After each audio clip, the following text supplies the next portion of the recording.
The study of the shadow in the human ego was an integral part of Carl Jung's focus and practice.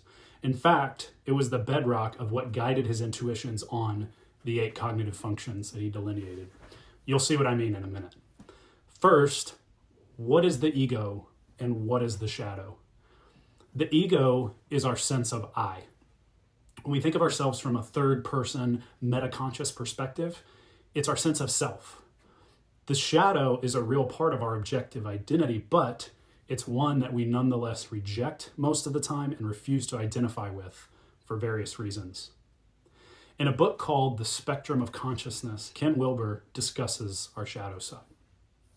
He says, on the ego level, this alienating of certain aspects of ourselves has 2 basic consequences. One, we no longer feel these aspects are ours, and so we can never use them, act upon them, satisfy them. Our base action is thus drastically narrowed, reduced, and frustrated. 2, these facets now appear to exist in the environment. We've given our energy to others, so that energy now seems to turn on us to boomerang. We lose it in ourselves and see it in the environment where it threatens our being. We end up clobbering ourselves with our own energy. In other words, because we alienate these parts of us and don't identify with them, we project them onto our environment and others around us. We not only can project negative parts of ourselves, we can project positive sides, but for the sake of this video, I want to focus on the dark side of projection. So here are some examples Ken Wilber provides on negative projection. Instead of being angry at someone, we will feel the world is angry at us. Instead of temporarily hating a person, we will sense that the person hates us.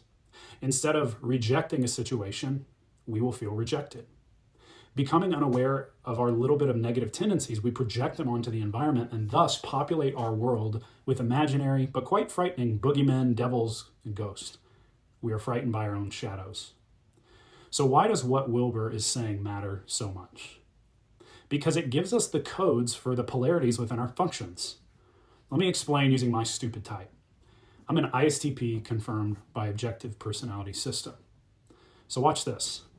What do I do on crack without even thinking about it all day long? TI, introverted thinking. Any of you who know typology at a basic level know that my last function is FE. But why is my last function FE? Why does the inverse of TI have to be FE? What void is the TI leaving in the inner world? FI. Because the TI's cognition is mostly consumed by thinking and block banging logic, the biggest shadow the TI cast is actually FI. Notice Wilber says, instead of being angry at someone, FI, we will feel the world is angry at us, demon FE. So why does TI turn around and face a dilemma with demon FE? Because of the void it's leaving with its own internal emotions and thus constantly projecting onto those around it. Because TI is responsible to constantly be logical and the ego identifies with that logic, the FI is demonized, neglected, and deemed selfish and inappropriate. Thus, the TI's greatest fear ends up being FE in a demon state. In other words, negative emotions from the tribe. It's all projection. So the solution to this for TI is not doing more FE directly, it's balancing the FI in the inner world to reduce the extreme polarity which gets projected on the tribe and results in a deep fear of the tribe's emotions. What's important to realize is that these loops, as it were, start with us and what we individually project on the world. They are an external result on what we are individually projecting. The demon functions and our fears are a result of the voids created by the polarity from our saviors. So then the cause for our imbalance and struggle is the energy that gets directed toward our savior functions that then leaves voids and polarities in our lives. It creates a part of us we don't want to identify with. I know for me, when I actually come out and punch with any sort of FI, I can feel a lot of shame. And so taking ownership of this not only brings balance, but it empowers me to interact more effectively with the outside world doing the FE demon, and there's not as much of an imbalance. The point is, no matter what your function stack is, it's a projection. And the shadow that lends itself to our fears and our functions is the polarities. We live in a world of polarities, and we're an internal world of light and shadow. Our identity is truly one of light and dark. The idea that we can eliminate our shadow is a fantasy. Also, what is shadow to you isn't shadow to everyone around you. We can't exist without polarity. Polarity is the contingent context for human existence and the existence of the universe. So if we reject our shadow, which is 50% of our true identity, we'll project it and it'll bite us over and over again.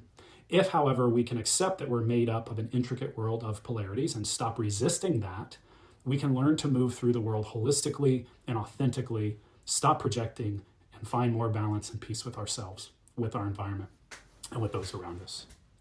Now, I realize my example here is a decider example that's DI specifically as an ISTP. So I would ask, if you're watching this video and you're a different type, please comment. Do the same math with your own functions in the comments. It'd be really cool if we could get all types below with DEs and observers as well. What void is your savior creating that's resulting in the demon polarity and your greatest fears? Let me know below. Thanks for watching.